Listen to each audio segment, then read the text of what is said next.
Good morning my dear student. मैं आज फिर से आपके लिए एक बहुत ही ज़्यादा इंपॉर्टेंट टॉपिक लेकर आया हूं जिसका नाम है केप्लर्स का नियम। ठीक है, केप्लर्स का नियम। केप्लर्स ने जो नियम है वो कितने नियम दिए और किस प्रकार हैं उसके बारे में मैं दर्शाता हूं। पूरा आपको संक्षिप्त में पढ़ाता हूं। ठीक है, केप्लर्स के नियम जो 1603 से 1619 ईस्वी तक उन्होंने ये नियम का जो है मतलब प्रोवाइड किया। इन नियम को रिसर्च वगैरह की थी तो 1603 में उन्होंने चालू किया और 1619 में उन्होंने ये नियम दे दिए। केप्लर्स के नियम, केप्लर्स के 3 नियम दिए गए हैं जो फॉलोइंग टाइप हैं। ठीक है, प्रथम नियम को केप्लर्स के प्रथम नियम का इसको कक्षाओं का नियम भी कहा जाता है। ठीक है, केप्लर्स ने जो 3 नियम दिए थे उसमें प्रथम नियम है उसको क्या कहा जाता है, कक्षाओं का नियम भी कहा जाता है। देखिए, सभी ग्रह सूर्य के चारों ओर एक दीर्घवृत्ताकार, एक जो होता है दीर्घवृत्ताकार मतलब इलिप्टिकल, ठीक है, इलिप्टिकल ऑर्बिट में परिक्रमा करते हैं। ठीक है, फिर से देखिए, सभी ग्रह सूर्य के चारों ओर एक दीर्घवृत्ताकार मतलब इलिप्टिकल ऑर्बिट में परिक्रमा करते हैं तथा सूर्य के कक्षाओं में एक फोकस पर स्थित रहते हैं। सूर्य के कक्षाओं में एक फोकस पर, देखिए जिस तरीके से ये दर्शाया गया है, ये एक फोकस पर स्थित रहते हैं। ठीक है, इसे क्या कहते हैं, केप्लर्स का नियम कहलाता है। फिर से एक बार देखिए, सभी ग्रह सूर्य के चारों ओर, सभी ग्रह जितने ग्रह हैं ऑर्बिट में, ठीक है, सभी ग्रह सूर्य के चारों ओर एक दीर्घवृत्ताकार या मतलब इलिप्टिकल ऑर्बिट में परिक्रमा करते हैं तथा सूर्य के कक्षाओं में एक फोकस पर स्थित रहते हैं। ठीक है, केप्लर्स का नियम कहलाता है। ठीक है, प्रथम नियम केप्लर्स का कौन सा नियम कहलाता है, प्रथम नियम। अब देखिए केप्लर्स का द्वितीय नियम। केप्लर्स का द्वितीय नियम जो है उसे क्षेत्रफलीय चाल का भी नियम कहा जाता है। क्या कहा जाता है, क्षेत्रफलीय चाल का नियम। ठीक है, केप्लर्स के द्वितीय नियम को क्या कहा जाता है, ठीक है, क्षेत्रफलीय चाल का नियम। किसी भी ग्रह को सूर्य से मिलाने वाली रेखा समान समय अंतराल, ठीक है, समान समय अंतराल मतलब इक्वल टाइम, ठीक है, समान समय अंतराल में एक समान क्षेत्रफल पार करती है, अर्थात ग्रह की क्षेत्रीय चाल नियत रहती है। इसे क्या कहते हैं, केप्लर्स का द्वितीय नियम कहते हैं। ठीक है, फिर से एक बार देखिए केप्लर्स का द्वितीय नियम। केप्लर्स के द्वितीय नियम को क्या कहा जाता है, क्षेत्रफलीय चाल का भी नियम कहते हैं। ठीक है, किसी भी ग्रह को सूर्य से मिलने वाली, किसी भी ग्रह मतलब जो ग्रह हैं, किसी भी ग्रह को सूर्य से मिलने वाली रेखा समान समय अंतराल में समान क्षेत्रफलीय पार करती है। समान क्षेत्रफल जो होता है समान क्षेत्रफल पार करती है, अर्थात ग्रह की क्षेत्रीय चाल नियत रहती है। मतलब ग्रह की क्षेत्र चाल क्या रहती है, एक स्थिर रहती है, ठीक, नियत रहती है।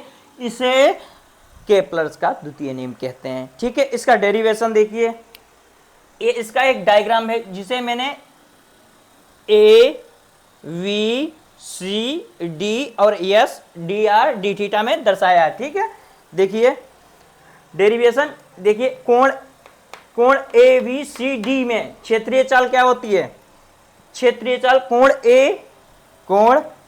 ए वी सी डी, ठीक है, ए बी सी डी में क्षेत्रीय चाल होती है एक ए एस डी अपान क्या होता है, डेल टी। ठीक है, एक होता है सी एस डी अपान क्या होता है, डेल टी। ठीक है, अब ये इसको क्या, डी ए होता है वक्रीय त्रिभुज एस ए। इसके समय अंतराल हो भी सकता है नहीं भी हो सकता है, 1/2 ए बी गुणा एस ए। ठीक है, डी ए बराबर क्या होता है, 1/2 R D theta into R. ठीक है, तब डी ए का मान पूरा कितना निकला, डी ए बराबर 1/2 आर स्क्वायर डी थीटा। ठीक है, क्षेत्रीय चाल क्या होती है, D A upon D T 1/2 R square D theta upon D T. ठीक है, अब कोणीय संवेग क्या होता है, कोणीय संवेग का एक फार्मूला होता है जे बराबर आई अपान ओमेगा। ठीक है, जे बराबर, जे का मान, ठीक है, आई का मान पूरा रख देंगे, जे एम आर स्क्वायर ओमेगा। ठीक है, अब ये क्या हुआ, D A upon D T, इसको जे की जगह पे इसका क्या होता है, एम का मान जो होता है ये रखा जाता है। ठीक है, एम आर स्क्वायर बराबर, ठीक है, ये एम नीचे उठ के चले आएगा तो क्या होगा, D A upon D T बराबर जे ओमेगा जे अपान 2m। ये क्या होता है, इसका डेरिवेशन क्या होगा, प्रूव हो गया। ठीक है, अब मैं आपको तीसरा नियम समझाता हूं।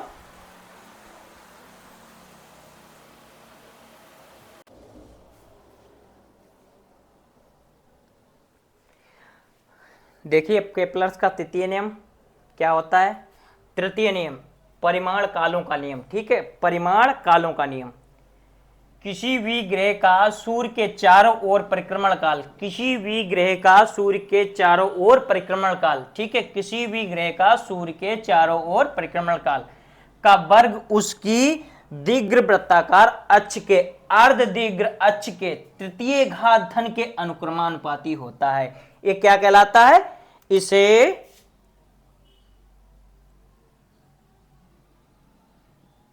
केपलर का तृतीय नियम कहते हैं। तृतीय नियम कहते हैं। फिर से एक बार देखिए, तृतीय नियम को क्या परिमाण कालों का नियम भी कहा जाता है। किसी भी ग्रह का सूर्य के चारों ओर परिक्रमण काल का वर्ग उसकी दीर्घवृत्ताकार अक्ष के अर्ध दीर्घवृत्त अक्ष के तृतीय घात धन के अनुक्रमानुपाती होता है। क्या कहलाता है, केपलर का तृतीय नियम कहलाता है। ठीक है, अब इसका डेरिवेशन देखिए, ए बी सी क्षेत्रफल का मतलब ए बी सी का क्षेत्रफल पाई ए बी, मतलब क्षेत्रफल का क्या सूत्र होता है, पाई ए बी। ठीक है, अब तब टी क्या होता है, एक परिमाण काल होता है। ठीक है, दीर्घवृत्ताकाल का क्षेत्रफल और तृतीय क्षेत्रफल की चाल क्या होता है, तृतीय क्षेत्रफल की चाल क्या आई थी, जे अपान 2m। ठीक है, अब देखिए पाई A B upon J upon 2m। ठीक है, टी 2m।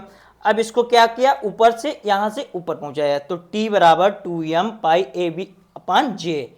ठीक है, फिर मैंने इसका क्या किया, स्क्वायर किया, टी स्क्वायर बराबर 4m square pi square A square B square upon J square. ठीक है, फिर एक होता है सेमी लैक्टस रेक्टम। ठीक है, यल बराबर बी स्क्वायर अपान ए। ठीक है, यल स्क्वायर बराबर बी स्क्वायर अपान यल बराबर बी स्क्वायर अपान ए। ठीक है, अब बी स्क्वायर टी बराबर टाइम पीरियड क्या होता है, समय अंतराल, टी स्क्वायर बराबर 4 pi M square A square B square upon J square. ठीक है, फिर इसका लैक्टस रेक्टम टी स्क्वायर बराबर प्रोपोर्शनल टू ए की पावर 3। इसका क्या जो अर्थ बता रहा है कि मतलब अनुक्रमानुपाती होता है, धन के अनुक्रमानुपाती होता है। ठीक है, ये भी क्या हो गया, प्रूफ हो गया, तृतीय नियम भी।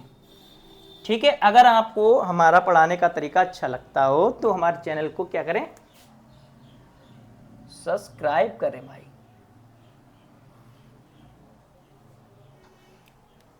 ठीक है, आज के लिए तो इतना ही, बाकी आगे देखते हैं क्या मतलब अच्छा आता है, कोई टॉपिक अच्छा आता है फिर से हम इसी मतलब फिजिक्स के बारे में पढ़ाते रहते हैं। ठीक है, थैंक यू।